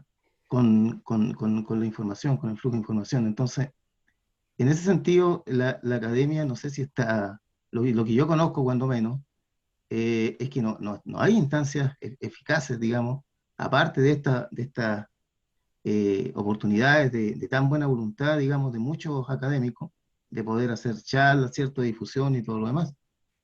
Eh, ¿Cómo se está viendo eso o qué se está haciendo en ese sentido desde la academia y desde el Ministerio de Educación, cuando menos? Mm. No, no puedo responderte por todos, puedo responderte algunas cosas. Tú tienes razón, o sea, efectivamente el conocimiento a veces llega tarde, pero se está generando. Hay distintos grupos y con los grupos que yo me relaciono hacen distintos esfuerzos para poder llegar con conocimiento o traducir el conocimiento. Nosotros estamos trabajando, de hecho, como corporación, con un esfuerzo respecto de generar algunos briefs que son documentos sintéticos de algún tema importante. Y nos pidieron algunos briefs para la política pública y algunos actores que llegan a la política pública sin entender mucho nada. Perdón, a ver, para ser justa, no es que no entiendan nada, sino que hay temas muy específicos que no son su campo y de que toman decisiones. Pero también uno, con lo que me estás diciendo, debiera entonces generar brief para los docentes o para algún campo de la docencia en donde pueda haber cápsulas, en donde pueda haber guías. Yo sé de cursos que da la Universidad Católica en temporadas de verano para los docentes, eso me consta. No sé cómo esté ocurriendo ahora, pero sí hay en el ámbito del lenguaje, en el ámbito de la ciencia, cursos de especialización y de perfeccionamiento. No tengo claro, porque nunca he participado, si esos cursos de especialización son en función de el currículum, ¿ya? O de estos temas crecientes y nuevos o emergentes de los que me hablas tú, Alejandro, y que tienes toda la razón. O sea, cómo vamos cambiando nuestros procesos curriculares respecto de un nuevo conocimiento que existe. Y lo otro, que creo que hay una buena oportunidad para los colegios certificados. ¿Ah? Si ustedes saben, hay colegios certificados y que se certifican con el Ministerio de Medio Ambiente, así como los municipios. Yo creo que eso es una buena instancia para buscar un canal distinto, ¿ah? A poder generar una certificación de esos colegios en función de la motivación y, por otra parte, la pertinencia territorial a la cual atienden esos docentes. ¿Ah? Y me refiero con la pertinencia territorial no solo desde el punto de vista de la pertinencia asociada a los sistemas naturales, sino que también a la pertinencia territorial social que atienden. O sea, no es posible... Esa es la que certificación que hace el ministerio, la sí, certificación de los colegios. exacto. Hay muchos colegios acá, incluso colegas, que tienen colegios que están certificados por la certificación medioambiental. Exacto. Sí. Entonces, ¿qué certifican? ¿Qué están certificando? ¿Se puede certificar otra cosa? ¿Podemos meter Mm. entonces estos temas para poder hacer una certificación? O que en las escuelas se abrió en el Ministerio de Medio Ambiente la escuela Adriana Hoffman.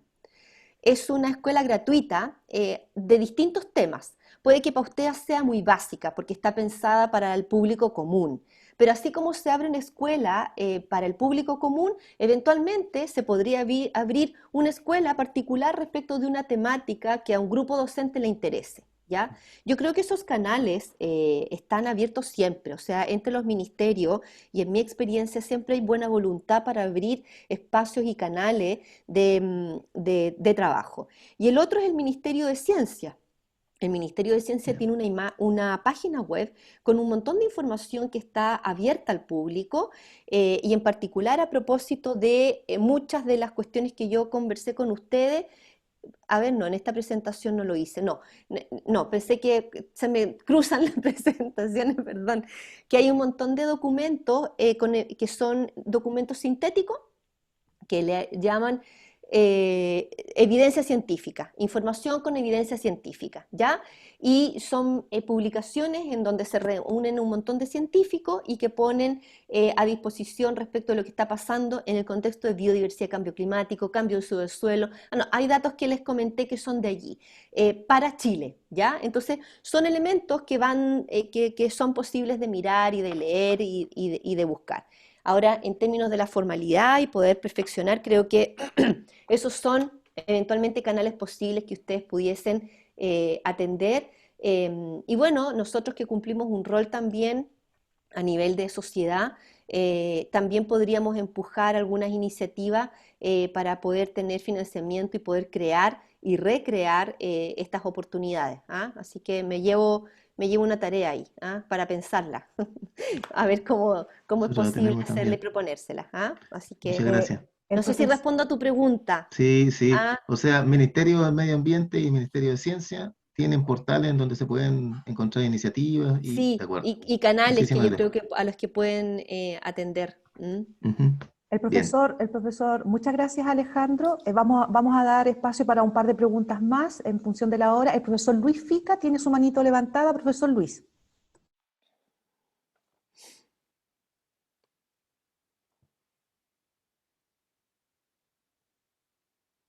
Profesor Luis, o accidentalmente levantó su manito, profesor Luis. De pronto pasa, ¿cierto? Parece que sí, fue un accidente. No sé si la profesora Beatriz tiene alguna consulta. Beatriz, colega, ¿o algún comentario? Hola Lorena, Hola hola a todos. Beatriz. No, nada más que, bueno, a pesar de la conexión intermitente que estoy teniendo por el temporal, alcancé a captar mucho de la presentación y me llamó la atención y yo dije, ahora me hace mucho sentido algo que dijo Alejandra, que es cuando encontramos que hay un cambio quizás muy brusco, muy abrupto, ¿cierto? En alguna zona, no decir, es por el cambio climático, porque esa es la respuesta que, yo soy educadora de párvulos, esa es la respuesta que uno le da a los niños. ¿Por qué en este río, que antes tenía mucho flujo, que había mucha agua, ahora ya no hay tanta agua o ahora tú ya no ves tantos animalitos, tantos peces, tantas aves? Entonces, la explicación que uno como adulto les da dice, ese es el cambio climático. Y claro, uno no se ha puesto a pensar que quizás hay otros factores, hay otras actividades que se generan alrededor de esa zona que, que afectan a la biodiversidad. Entonces, quizás Qué lindo lo que indagar dices un poco tú. más y informarse de eso y que los chicos aprendan que no todo cambio en la biodiversidad ocurre por este cambio climático. O que no todo es comprensible a la vista Eso me humana, quedó dando vuelta. que son sistemas Claro, muy eso me quedó dando complejos. vuelta porque Sí, los chicos se quedan buena con esa observación. explicación y nos siguen Sí, preguntando. No, Hay no se les un, genera esta curiosidad. hay un tema, Beatriz, a propósito de lo que dice Beatriz y lo que trajo a colación Alejandro y María Angélica, que es importante. Nosotros estamos trabajando con una comunidad en Tolten y nos están pidiendo que hagamos algunos talleres a los estudiantes sobre humedales. Em, y lo estamos pensando bastante porque no es como llegar y hacer un taller, ¿no? O sea, para poder, digo, llegar a un entendimiento. Y hay un tema ahí que tiene que ver con la ciencia y esta pregunta que se hace Beatriz. La motivación que tenemos que generar en los niños tiene que ser de tal magnitud que sean seres cuestionables, perdón, que cuestionen, no en el sentido negativo de la palabra, sino que en el positivo, y que se hagan más preguntas y atraerlos hacia las ciencias que nos hace tanta falta. Pero adicionalmente, respecto de la importancia que tienen los ambientes rurales, mantener gente y cabros que quieran quedarse y que quieran retornar con conocimiento. No es posible que la gente crea que solo en los ámbitos, en el área urbana hay opciones. ¿Ah? Y creo que ahí hay una tarea importante que hacer también desde el punto de vista de la educación. ¿Ah? Les hago me acabo de acordar, hay el INACH, el Instituto de la Antártica Chilena, el Instituto Nacional, que tiene sede en Magallanes, hace de repente cursos y hay premios incluso para niños de la educación básica respecto de estos temas de alianzas con ciencia y conocimiento. ¿Ah? Entonces hay ahí oportunidades también. Nosotros hace rato estamos empujando como corporación, yo en particular, tratar de tener un financiamiento para hacer el bus de los humedales y llevar a los niños de todos los lugares este conocimiento. Ustedes tienen laboratorios naturales en la ruralidad, pero hay gente que no tiene la ruralidad y que no le es fácil llegar y entender qué es lo que está pasando con los humedales con lupa, ¿no? Y bueno, estamos con esa idea hace un buen rato, a ver si lo logramos. Perdón, ahora me quedo callada. No, es un gusto escucharte, Alejandra. Palmenia, ¿algún comentario, consulta antes de que cerremos? Bueno, en realidad ha sido no sé cuánto tiempo, pero fascinante. He estado escuchando, pero tan atentamente que es una cosa que me ha dejado muy, pero muy, no sé si motivada o impactada, porque hay tantas cosas que a veces uno desconoce. Ya, por ejemplo, yo pensaba, y yo pasando mis contenidos generando aprendizaje en relación a las interacciones biológicas que se generan dentro de un ecosistema, en primer año medio, ya correspondiente a la unidad de organismos en el ecosistema. Entonces de repente uno dice, ya, ¿y cómo enganchamos esto con eso? Y la respuesta se ha dado todo el rato acá. Entonces, a veces uno como docente se centra como en ciertos ámbitos y nos genera este espacio de apertura.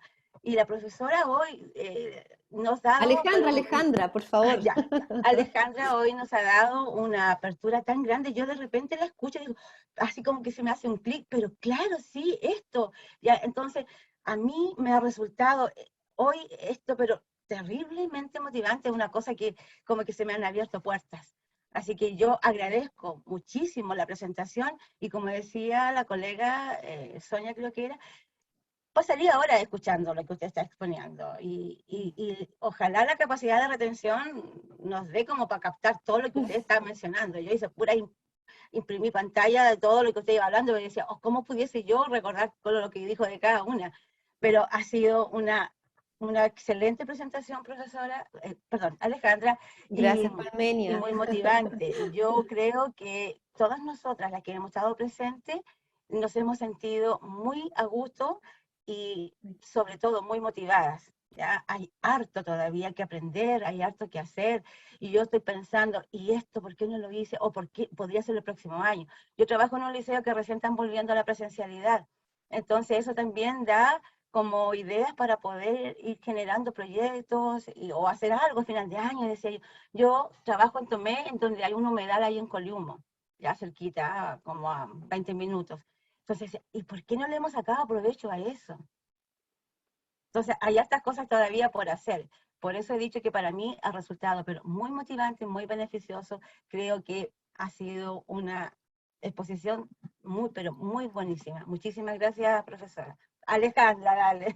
No, gracias a Gracias. ustedes. Qué bueno porque levantarse un día sábado, estar frente a una pantalla como lo hacen a diario y no tener un retorno interesante, ay, ay, ay, pero qué bueno que ha sido una conversación de interés para ustedes. ¿Ah? El profesor Luis Fica insiste con la manita, la verdad es que estoy con la incertidumbre si es que efectivamente tiene una consulta o no. Profesor Luis, Sí, ahí, yo- estamos viendo su sombrita. sí. Oh, estoy al revés aquí. Eh, bueno, solamente agradecer también a la profesora porque los conceptos, ¿cierto? Muy bien enseñados. Hay muchas cosas que también uno no desconoce, también por el área en que uno trabaja también. Así que agradecer a la profesora Alejandra por su presentación. También una pequeña reflexión y una pregunta. Eh, bueno, yo vivo aquí en la costa de la Bahía de Concepción. A mí me encanta la naturaleza, con mi hijo siempre salimos a acampar en verano, en invierno, salgo a caminar para acá y siempre me llama la atención de, por ejemplo, acá en la costa, yo cuando era pequeño iba con una lienza y sacaba peces ahí, tiraba el anzuelo y sacaba ahí los peces, ¿cierto?, a orilla de mar. Y ahora, ¿cierto? Con toda esta cosa de la industria, ya no hay recursos, ya no hay recursos. Pero cuando siempre me llama la atención de que cuando se habla de esto, ellos cumplen la norma. Ahora, por ejemplo, aquí en Penco quiere instalarse una minera, pero igual cuando se habla de eso, ellos están cumpliendo con la norma. O cuando hay alguna contaminación de algo, siempre dicen, pero en cierto sentido están cumpliendo la norma. Entonces mi pregunta es, ¿qué voluntad hay?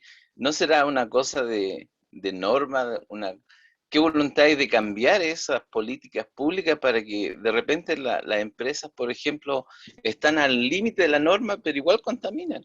Entonces, ¿qué opinión tiene usted, profesor Alejandra, en ese sentido de las políticas públicas, de las normas que están para cuidar el medio ambiente? Eh, es una pregunta muy compleja, Luis. No es fácil tu pregunta. Y segundo, yo con mucho respeto, tengo un respeto máximo a los docentes, así que de verdad yo no soy profesora, así que por favor, con mucha libertad dígame Alejandra, independientemente que haga clase. Em, yo creo que las normas, muchas de ellas están sobrepasadas en términos de la comprensión. Hubo un momento en que se hicieron normas, que se tenía la información que se tenía y se hizo esas normas. Hoy día tenemos mayor conocimiento y tenemos una condición distinta. Por lo tanto, hay muchas normas que deben ser revisadas y perfeccionadas, de todo tipo. Y efectivamente lo que tenemos es que es posible que haya una industria que esté cumpliendo la norma, pero hay otras que están al límite. Ese límite genera estas sinergias de las que hemos estado hablando hoy día y por lo tanto no tenemos efectos respecto de, maneja cloro, pero a lo mejor cloro más cloro, se genera una bomba de contenidos que efectivamente ya el sistema no está siendo capaz de absorber y por lo tanto está retornando en contra de nosotros mismos. Por lo tanto, a tu pregunta, sí, creo que hay que revisar las normas, creo que hay muchas que son deficientes y que en otros casos la fiscalización y el seguimiento de ellas también ha sido deficiente por distintas razones, no necesariamente, y aquí me pongo una chaqueta que dejé hace bastante tiempo, que tiene que ver con el servicio público. Hay mucha gente en el servicio público que trabaja mucho y que trabaja conscientemente. Yo diría que la mayoría, ¿ya? Sin embargo, las urgencias, los presupuestos y las deficiencias que tenemos como institucionalidad ambiental juegan una mala pasada, ¿ya? Y por lo tanto lo que ve el público y la gente, y con mucha razón además, es que no se hace nada, ¿ya? Por lo tanto hay que acelerar el tranco desde el punto de vista del Estado, hay que reducir las brechas en el marco de la institucionalidad ambiental, hay que perfeccionarlas sin temor a nada, y por lo tanto ya no es posible decir en la medida de lo posible, ni hay que desarrollarse. Este desarrollo entendido en los años 80 ya no es viable, no es posible. Por lo tanto, la responsabilidad que nos cabe a todos, perdón, tiene que ser hoy día atendida y mayor. Hay una responsabilidad que le cabe a todas las empresas que quieren instalarse en los territorios de poder perfeccionar sus procesos de manera muy exigente, muy exigente.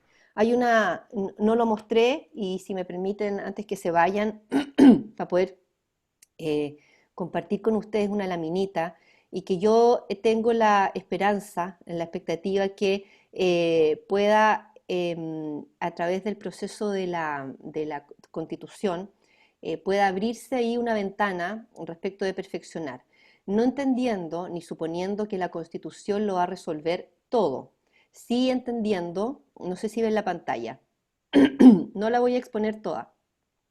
Hay una red de constitucionalismo ecológico que elaboró un documento que se llama Propuestas Integradas para una Constitución Socioecológica, ¿ya? Nosotros formamos parte de ese trabajo en algún momento y hay distintas propuestas en el marco de los derechos, no solo el derecho de las personas, sino que el derecho de la naturaleza, los bienes comunes entendidos conceptualmente e integradamente los temas asociados a cambio climático, resiliencia, me repetí, cambio climático, territorio, institucionalidad ambiental, minería, agua y deberes del Estado. Esas son cosas que están ahí puestas en un escenario posible. La Constitución no lo va a resolver todo, yo creo que la Constitución tampoco es un arbolito de paz cuando uno quiera meterle todos los elementos, pero sí pequeños elementos que nos obliguen, como lo hemos conversado antes, a tener una construcción social distinta, ¿ah? Una construcción social respetuosa, empática, ¿ah? Y que pueda hacer posible estos cambios. Y hay otras cosas que no necesitan cambios constitucionales, sino que voluntad política. Así que eso. Muchísimas gracias, Alejandra, por tu presentación, por dar respuestas a estas diferentes inquietudes. La verdad es que lo bueno de estos espacios es que siempre abren estas puertas, estas ventanas, como decía Palmenia, a nosotros querer informarnos más, a nosotros querer revisar quizás la exposición que va a quedar grabada en nuestro canal de YouTube disponible ahí, Palmenia, para que tú, si quieres, la puedas revisar. La voy a subir inmediatamente, se finalice esta exposición. Así que, bueno, Alejandra, darte muchísimas gracias, comentarte de que algunas colegas no se pudieron conectar porque están contemporáneos en sus territorios rurales, me lo comentaron por la interna mientras tú exponías. Sin embargo, dicen que van a revisar porque está muy interesada en la grabación de esta exposición, así que ahí, bueno, me justifico, digamos, esa inasistencia porque no estamos las 27 que constituimos comunidades de aprendizaje. No hay problema, no te preocupes por eso, por favor. Así que, creo que ha sido una conversación linda, así que muchas gracias a ustedes. Eso, muchísimas gracias, Alejandra, muchísimas gracias a todas las colegas. Con esto vamos a cerrar, ¿cierto? Ya son las 12, algunos queremos realizar otras, todos queremos realizar, me imagino, otras actividades, así que muchísimas gracias, Alejandra. No sé si quieres decir algunas palabras al cierre antes de finalizar. Mis respetos a todos ustedes que están hoy día, lo dije al principio, un día sábado al mediodía, y el trabajo no ha sido fácil en pandemia, así que eso, gracias, muchas gracias. Gracias a ti también por tu empatía en eso. Bueno, coleguitas, Marianela, lo estamos viendo, María Angélica, Palmenia, todas, Beatriz, Carito, Don Luis, muchas gracias por conectarse, Alejandro. Ya, Muchas gracias, Alejandra, que Gracias. estén muy Estén bien. muy bien, suerte con todo, gracias, Ya, adiós. Gracias a usted. Gracias a ustedes, que Chao. estén muy bien, muchas Chao, gracias. chao, muchas Chao, gracias. Chao. chao, colegas, gracias por todo. Chao.